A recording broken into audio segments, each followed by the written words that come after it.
My team uses t-shirt sizes. Any way I could pull those into the estimate? Right now, no. Plans are only doing, you can pull it in the sense of viewing it and seeing what your t-shirt sizes are. But plans is only convert, like you've got your hours, your days, or your story points.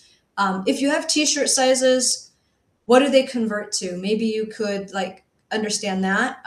That would be a challenge even in the tempo capacity planner, is using t-shirt sizing, just because it's a harder arbitrary thing. Maybe you can put your story points, well, t-shirt sizings are small. Actually, yeah, that's going to be a challenge. Unfortunately, I don't have a solution for you. You can pull them in to view them in your fields list, but in the sense of using it for capacity planning, you cannot. Real quick, I've implemented Jira for over 200 companies.